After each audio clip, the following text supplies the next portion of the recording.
स्वराज के सूत्रधार प्रशांत किशोर की गोपालगंज के बैकुंठपुर में जनसभा हो रही है। जनसभा की तस्वीरें आपको दिखाते हैं और सीधा आपको वहीं लिए चलते हैं। के बुझाता कि हम लालू जी के शिकायत करता नहीं ना, हम तो भाई लालू जी के तारीफ कर रहे हैं। लालू जी इतने अच्छे बाप हैं, लड़का 9वां नहीं पास किया लेकिन चाहते हैं कि वो बिहार का राजा बने। आप अपना दशा देखिए, आपका बच्चा मैट्रिक पास कर लिया, आईए बीए कर लिया, उसको चपरासी का भी नौकरी नहीं हुआ लेकिन आपको उसका कोई चिंता नहीं है। आप तो जात का झंडा उठाकर घूम रहे हैं। गौवा में पूछा था नहीं, ए भाई केकरा के वोट दे ले रहो, कहता है भाजपा को दिए थे। पूछते हैं काहे, कहता है मोदी जी का सीना है 56 इंच का। सुनी बिहार के दुर्दशा। गांव में बैकुंठपुर के गांव में बैठ के लोग कहता है कि मोदी को वोट दिए हैं क्योंकि मोदी का सीना है 56 इंच का। मुसलमान को मार के भगा देंगे, पाकिस्तान का 4 टुकड़ा कर देंगे।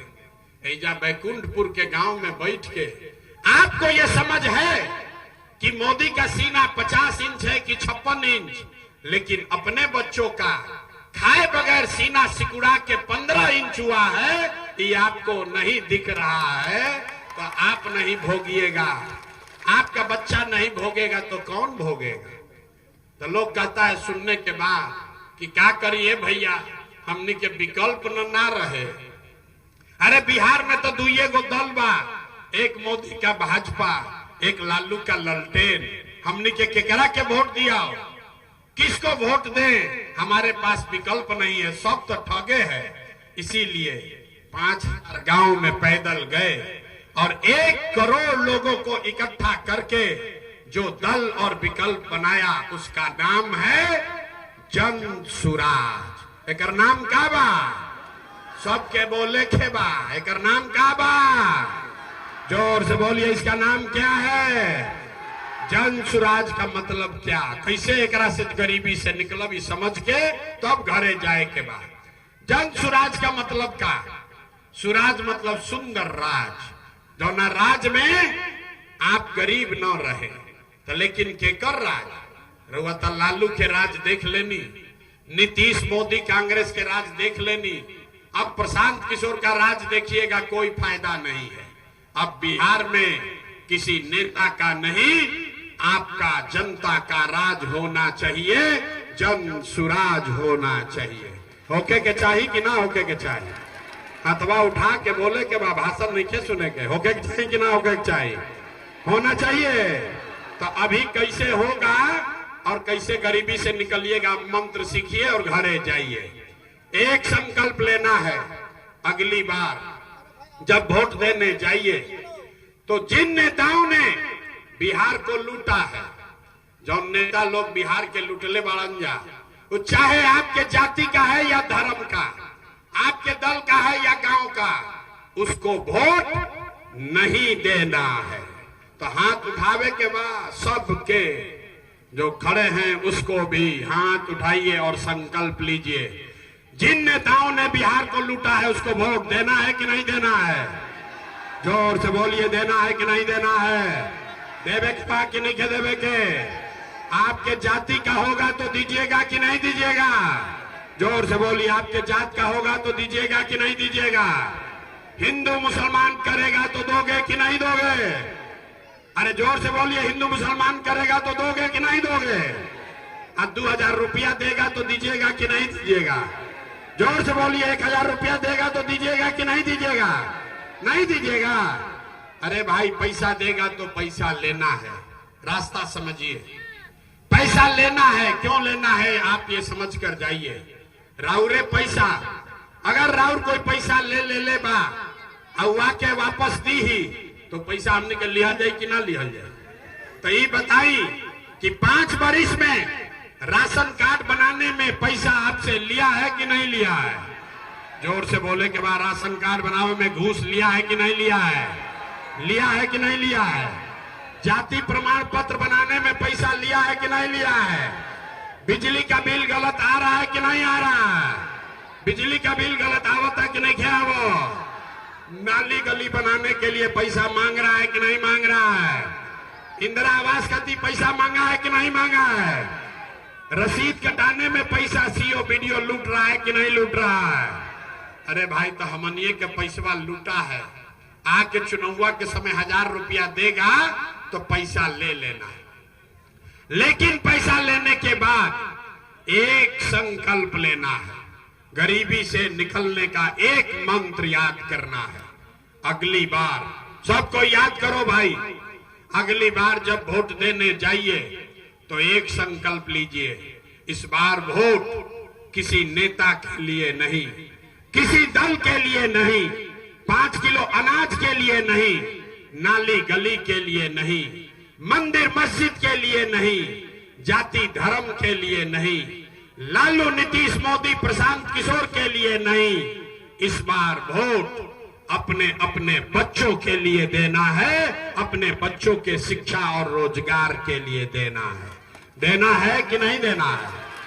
ताली नहीं बजाना है, हथवा उठाकर संकल्प लेना है। सब आदमी हाथ उठाइए, दोनों हाथ उठाइए, दोनों हाथ उठाकर संकल्प लीजिए। अगली बार वोट अपने बच्चों के लिए देना है कि नहीं देना है? अपने बच्चों के लिए देना है कि जाति के लिए देना है? जात खाती कि लइकन खाती? लइकन खाती कि जात खाती? 5 किलो अनाज खाती कि पढ़ाई खाती? पढ़ाई खाती कि 5 किलो अनाज खाती? जात के लिए कि रोजगार के लिए? तो ये सब बात समझ लिए। अगर झूठा संकल्प आपने नहीं लिया है तो हमसे लिख के ले लीजिए।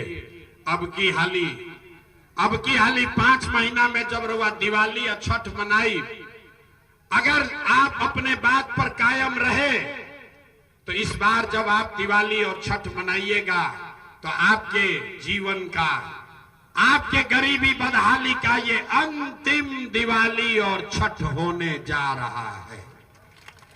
क्योंकि अब की हाली काहे, ताली मत बजाई, समझ ली काहे कि छठ के बाद जब ये जनता का राज बनेगा, आपके बच्चों का राज होगा, तो में नाली गली बनी चाहे ना बनी, स्कूल अस्पताल जब सुधरी तब सुधरी, लेकिन साल भर के अंदर याद कर लीजिए, अपना अपना आंचल में बांध लीजिए, साल भर के अंदर जितना आपका बच्चा गया है बाहर मजदूरी करने, जो बच्चे यहाँ पढ़ लिख कर बेरोजगार बैठे हैं, उसको सरकारी नौकरी हो चाहे न हो, लेकिन सभी के लिए कम से कम 10 से 15 हजार रुपया के रोजी रोजगार का व्यवस्था यही बिहार में करके दे दिया जाएगा।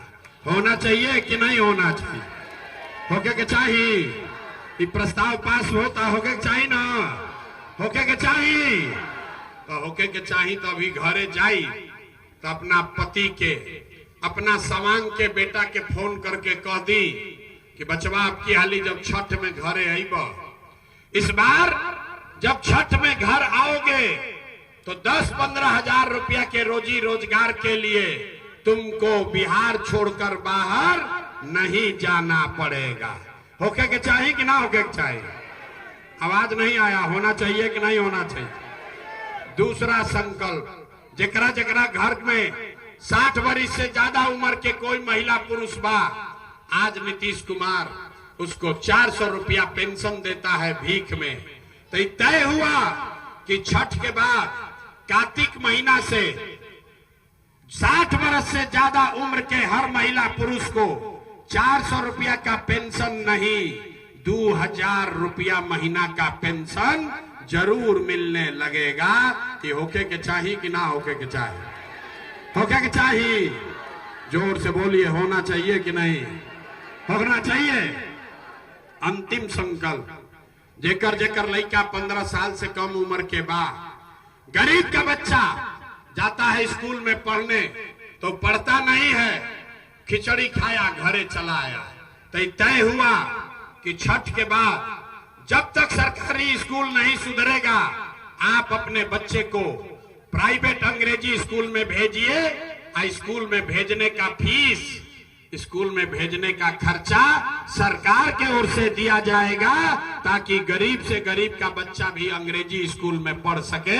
होके के चाहिए कि ना होके के चाहिए? होके के चाहिए। तो सब बात सुन लिए, अब अंतिम बताइए, आपको लालू नीतीश मोदी का राज चाहिए कि जनता का राज चाहिए? हर आदमी को हाथ उठाकर बोलना है, जिसको लालू चाहिए लालू बोलिए, जिसको नीतीश चाहिए नीतीश बोलेगा। सब लोग जोर से बोलिए भैया, लालू नीतीश मोदी का राज की जनता का राज? आवाज नहीं आया। जनता का राज की लालू नीतीश का राज? तो अगर जनता का राज चाहिए तो एक ही मंत्र है, अगली बार वोट। हर व्यक्ति को वोट अपने अपने बच्चों के लिए देना है। तो सब बात हो गया, आपने संकल्प ले लिया। तो अब बताइए, रउआ सब आदमी अगर अपना लइकन खातिर वोट दे तो नीतीश कुमार रहियन कि जइहन? जोर से बोली, नीतीश कुमार को रखना है कि हटाना है? सब लोग बताओ भाई, नीतीश को रखना है कि हटाना है? आवाज नहीं आया, जोर से बोलिए। नीतीश कुमार के रखे के बाद कि हटावे के बाद? जोर से बोलिए, रखना है कि हटाना है?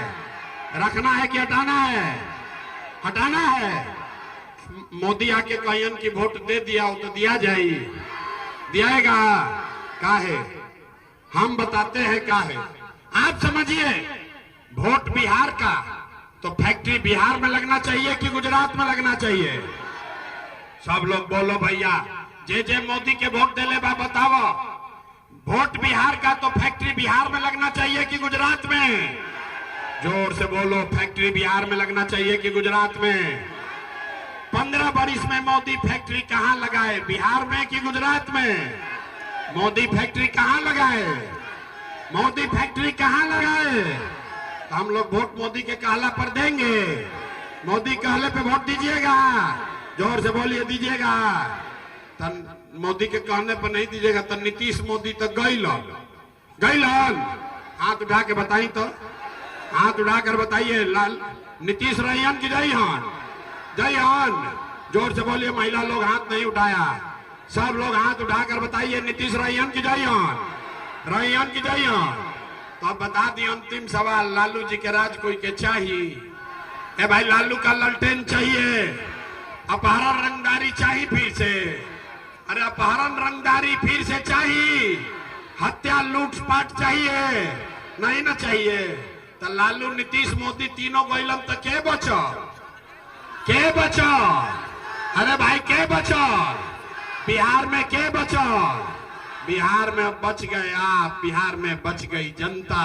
अब लालू नीतीश मोदी तीनों को झाड़ू मारकर साफ कीजिए और बिहार में जनता का राज कायम कीजिए। होके के चाहिए कि ना? होके के चाहिए। तब बात अगर ठीक लागल है तो और कुछ ना, वोट तो मांगनी ना, पैसा चंदा हम ली ना वोट ना मांगो, अब मांगब राउर आशीर्वाद। तब बात अगर ठीक बुझाइल हो तो हाथ उठा के आशीर्वाद और दुआ दीजिए। हाथ उठाकर आशीर्वाद और दुआ दीजिए और बताइए कि प्रयास होना चाहिए कि नहीं होना चाहिए? होके के चाहिए ना? करी ना प्रयास।